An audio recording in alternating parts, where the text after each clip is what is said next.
Hello guys, तो आज फिर हम एक इंपॉर्टेंट टॉपिक को डिस्कस करते हैं जिसका नाम है इम्यूनाइजेशन शेड्यूल। तो सबसे पहले हम इम्यूनाइजेशन की डेफिनेशन समझते हैं। इम्यूनाइजेशन का मतलब होता है वैक्सीन लगाकर बॉडी में किसी डिजीज़ के अगेंस्ट प्रोटेक्शन या फिर इम्यूनिटी डेवलप करना, ताकि अगर फ्यूचर में हमें वो इन्फेक्शन हो तो बॉडी उसको प्रोटेक्ट कर सके, उस इन्फेक्शन से खुद को प्रोटेक्ट कर सके। Definition of immunization schedule. Immunization schedule एक ऐसा टाइम टेबल होता है जिसमें बताया जाता है कि किस एज पर कौन सी वैक्सीन लगानी है, किस डिजीज़ से, और कितनी डोज देनी होती है। और इस शेड्यूल को फॉलो करने से जो बच्चा है वो आगे जाके फर्दर इन्फेक्शन से बच सकता है।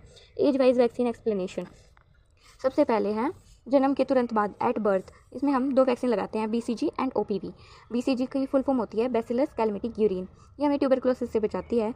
इसको हम इंट्राडर्मल लेफ्ट अपर आर्म पे 10 to 15 डिग्री एंगल पे 0.05 ml डोज देते हैं। उसके बाद है सेकंड है ओरल पोलियो वैक्सीन। इसको हम पोलियो के लिए यूज़ करते हैं और ये ओरली हम देते हैं और 2 ड्रॉप्स दी जाती हैं इसकी। उसके बाद है 6 वीक्स मतलब 1.5 महीने पे कौन कौन सी वैक्सीन देते हैं।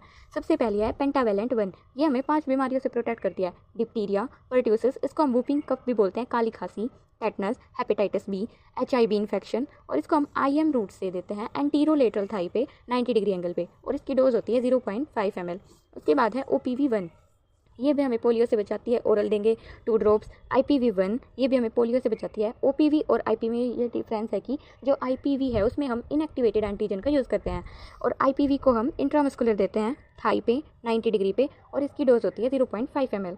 रोटावायरस 1 ये डिजीज़ ये हमें सीवियर डायरिया से प्रोटेक्ट करती है, जो कि रोटावायरस के कारण होता है, और इसका रूट होता है ओरल, और एज पर वैक्सीन ब्रांड हम इसको देते हैं। उसके बाद हमारी डोज आती है PCV 1। ये हमें न्यूमोनिया और मेनिंजाइटिस से बचाती है, और इंट्रामस्कुलर थाई पे 90 डिग्री एंगल पे 0.5 ml डोज देते हैं। एट 10 वीक्स पे 2.5 महीने पे हम देते हैं pentavalent 2, OPV 2, rotavirus 2, PCV 2। IM vaccine देंगे 90 डिग्री पे, ओरल वैक्सीन देंगे माउथ से। एट 14 वीक्स पे यानी कि 3.5 महीने पे हम pentavalent 3, OPV 3, IPV 2, rotavirus 3, PCV 3 देते हैं। उसके बाद है पेंटावेलेंट, IPV और PCV IM देंगे 90 डिग्री पे, OPV एंड रोटावायरस ओरल देंगे। एट 9 to 12 मंथ्स पे हम देंगे MR1। ये डिजीज़ मीजल्स और रुबेला से बचाती है, सबक्यूटेनियस अपर आर्म पे 45 डिग्री एंगल पे 0.5 ml डोज देते हैं। उसके बाद है JE1। ये हमें जापानीज एंसेफेलाइटिस से बचाती है, और सबक्यूटेनियस 45 डिग्री एंगल पे देंगे। PCV बूस्टर देते हैं न्यूमोकोकल इन्फेक्शन के लिए, IM 90 डिग्री पे 16 to 24 मंथ पे DPT बूस्टर 1 देंगे, और ये डिप्टीरिया, पर्ट्यूसिस, टेटनस से बचाती है। IM 90 डिग्री देंगे इसको। OPV बूस्टर ये पोलियो के लिए होती है, oral. MR2 measles and rubella के लिए, सबक्यूटेनियस 45 डिग्री एंगल पे। JE जापानीज एंसेफेलाइटिस सबक्यूटेनियस देंगे 45 डिग्री पे। 5 to 6 ईयर्स पे DPT बूस्टर 2 देंगे डिप्टीरिया, पर्ट्यूसिस, टेटनस के लिए। IM डेल्टोइड मसल पे 90 डिग्री पे।